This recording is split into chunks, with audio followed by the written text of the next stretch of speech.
Hey everyone, Georgie here with Ukraine Matters. We're going to have quite an important conversation today, but it's going to be in the second half of the video. Right now, let me just give you an update on the front lines and how things are looking up.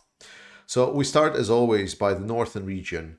Situation around Svatove direction. It seems that Ukrainians are leaving enough forces in this area just to kind of keep the balance, and the same is going on for Russians. So they are definitely were more afraid about the situation developing around Kremina line. So Russians have reinforced Kremina line and are trying to get it.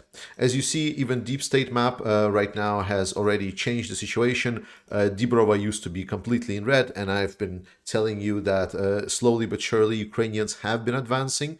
And we got reports today that there was a shelling by Russians of Kuzmine.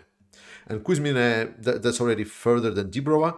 So my biggest guess is that Dibrova is maybe well occupied, but there's not much left of this village or city, or there is still some kind of mines or maybe some pockets of resistance left. So there has not been any kind of notable proofs of this.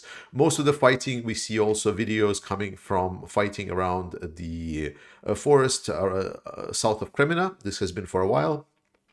And Chervona Popivka, for now, I can say is under control of the Russian forces so far. They are fighting on the outskirts, but definitely it's the Russians that are controlling it.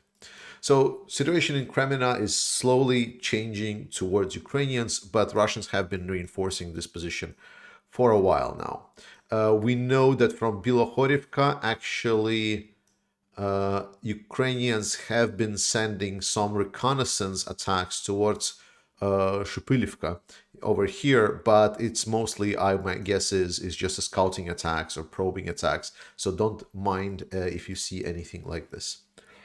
Now we go to the kind of main course, the main event that we were talking about. So my last video, if you haven't seen, I really recommend you watch it.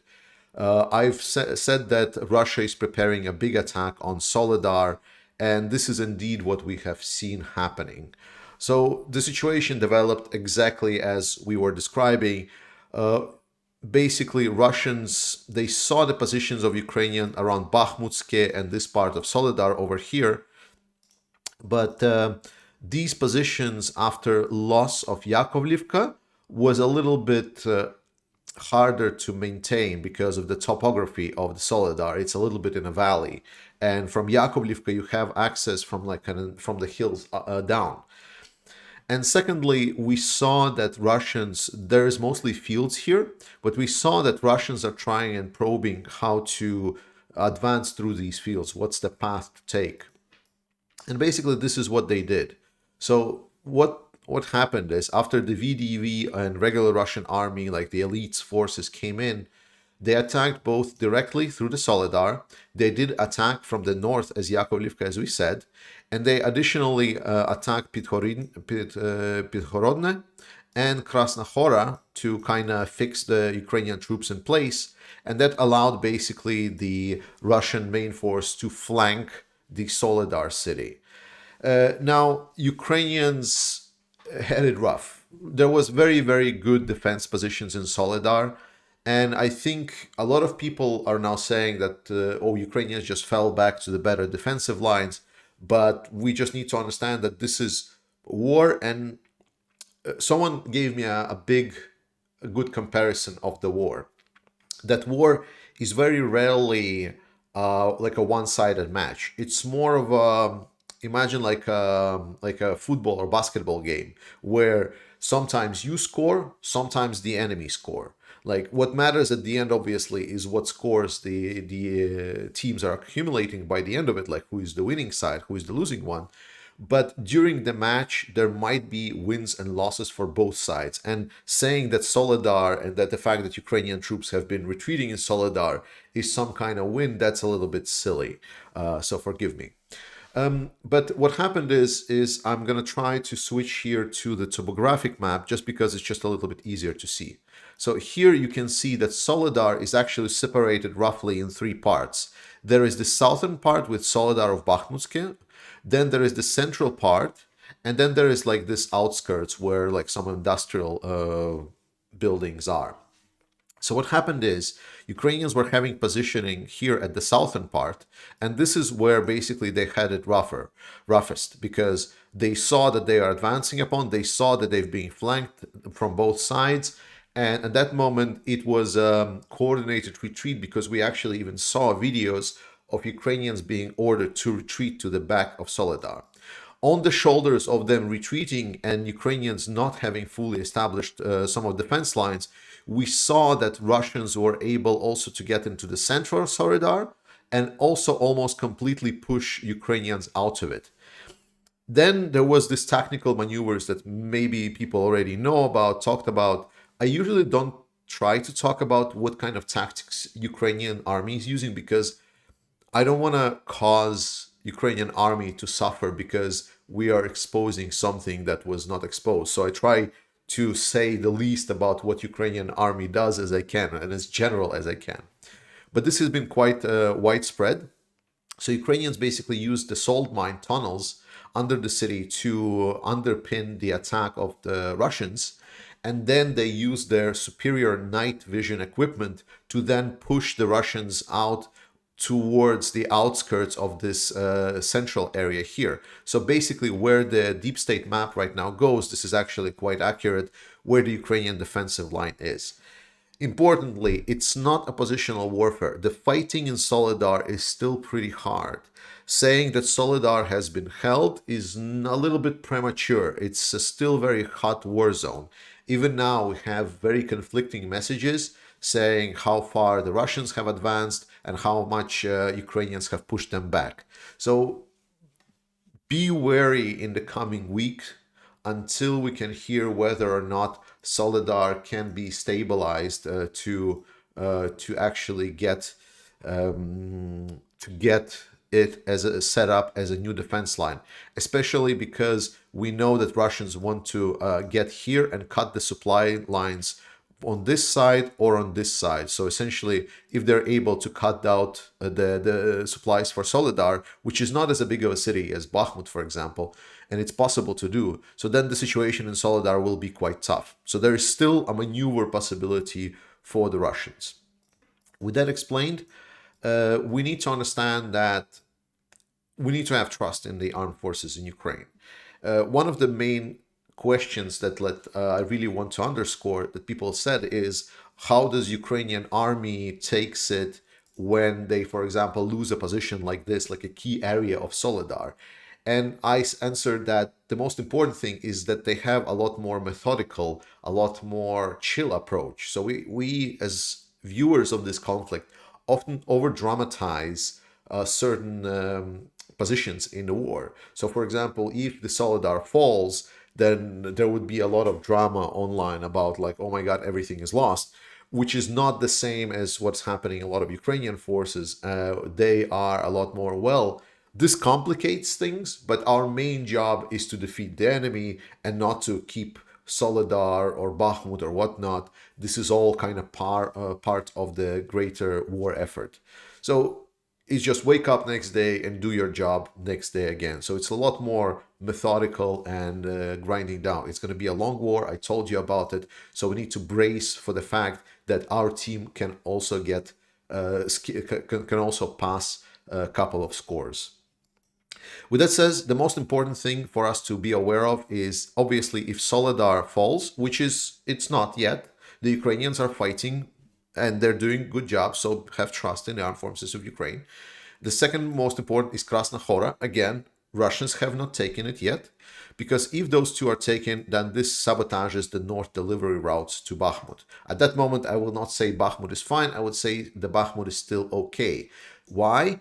Because the southern deliveries to Bakhmut are still available.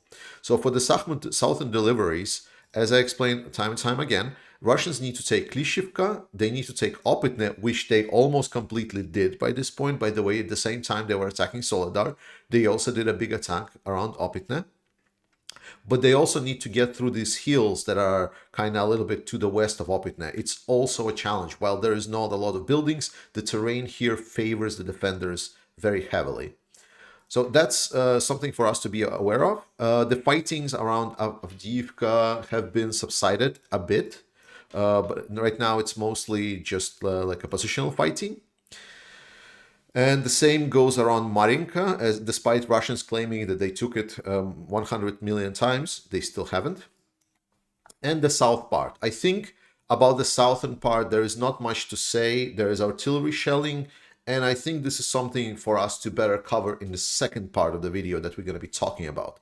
So if you've been here just for the map update, thank you so much for sticking with me. If you can, please press like and share and subscribe button, because there's so much pro-Russian disinformation about what's happening with the war in Ukraine.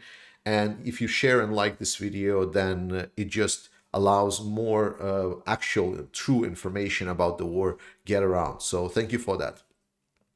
With that said, let's move to the second part. Over the last week, the biggest question that was on my mind, with knowing that the temperature of the ground will fall, is whether or not Ukraine will conduct the counteroffensive that we've been teased for a while now. As you know, I try not to do a lot of analysis myself. This is mostly done through the fact that I'm looking at some of the analysts, and as you see, with predicting that there's going to be an attack of Soledar, they are mostly quite accurate. However, there was a little bit mixed signals coming out in the last weeks. Most notably, people were saying that the loss of December window for attack, because there was no favorable temperature, would cause Ukrainians to either delay the attack or face harsher resistance with the Russians. Additionally, in the last week, because I tried to exactly find the answers for that question, when is the attack coming? Will the attack happen right now? The answers again were very unclear, and what I got is that Ukrainians are a little bit aware that if the Russian offensive is expected somewhere in February, March, with their mobilized troops and so on, and they're planning on mobilizing even more, then if Ukraine attacks now and the situation will not develop into Ukrainians' favor, because Russia was able to fortify a lot of positions over the whole December, then Ukraine might experience quite a bad position for it to receive a Russian offensive. Essentially, with that said, I also overlaid with what the chief intelligence commander of the Ukraine has been saying, that Ukraine is considering the spring offensive. I didn't know it was supposed to be an additional offensive that was expected during the winter, or it was other offensive. Then also, some of the analysts are saying that the situation around Bakhmut and Soledar has been quite damaging for Ukrainian forces, obviously for Russian forces as well, but for Ukrainian forces it was damaging because it consumed a lot of ammunition. And Ukrainians, my assumption was that a lot of ammunition is still stored, but I gotta say, this was again something that I tried to analyze. Maybe I shouldn't, and I shouldn't wait until someone says about this, because I was expecting that this was the defensive part of the ammunition that there is. And it seems that the ammunition and struggles for the artillery ammunition that Ukraine is experiencing is that they're experiencing it over the whole front line, so they might just not have enough shells for the offensive campaign. And this brings us basically to this week. Can there still be offensive in the coming week? Potentially, yes. No one that I follow have outright denied it. But there has been definitely consideration about the fact that this might be not favorable for Ukraine, mostly because it would make Ukraine vulnerable when the Russian offensive will come. And it might cost, like, so the territory that Ukraine captures essentially right now, they might not hold it if the thing will go kind of south. And I think the most important also that people said is that the new deliveries of new systems, such as the Bradleys, infantry fighting vehicles, Martyrs, and so on, it's a great offensive capability. So maybe it would make sense for Ukraine to wait until the Russians are deployed with their troops. They will go into offensive, so essentially they will attack, grind down the offensive, use the resources in a defensive operation, wait until Russia exhausts itself, and then do counteroffensive on the essentially with the new acquired ammunition. This is an interesting thought, especially because we see that pretty much the floodgates with the delivery of French, someone calls them light tanks. I think it's like it's just an armored fighting vehicle with a turret on top of it. But the point is, like, delivery of the Western style armor has definitely opened the floodgates, and right now it is pretty close on Ukraine getting tanks. And I think that we might hear about the deliveries of tanks after the 20th of January for the Ramstein meeting that is expected to have. So what this leaves us, firstly, that we might see that Ukrainian winter offensive will not happen. So there are already analysts that I was trying to poke for this last week that are saying that Ukraine missed its window of opportunity during December. Yes, there was objective reasons why it didn't happen, but we can say that Russians did a good job distracting and depleting Ukrainian resources to delay this attack long enough for Ukrainians to essentially miss the window of opportunity, which is unfortunate, but again. Secondly, it still might be possible. So while I'm saying that it might not happen, it is still possible. The next week is coming. We see that the last 2 weeks, Ukrainians have been using a lot of their other types of artillery, like Grads and so on, and also HIMARS strike, to strike many, many key objects and targets on the southern direction. This could indicate that they're trying to do the shaping of the battlefield, like trying to remove a lot of fortification and resources. But we also know that Russia has been reinforcing that area quite significantly. There's quite a lot of equipment. Remember that by this point, like, Ukraine destroyed like 3,000 Russian tanks, but it is about 40% of the total number of tanks that Russia is having. So there's still a lot of armor and weapons and systems available for the Russians. So we need to be aware of that. They're obviously, they are incapable to resupply at the same speed as Ukraine is destroying them, but it's still something to be aware of. Secondly, Ukraine is expected to have significant increase in their capabilities.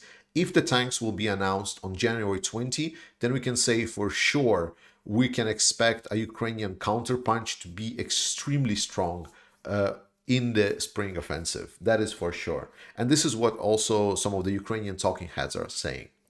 The last point I want to make to round it all up is that I think that Ukraine will get everything that it wants.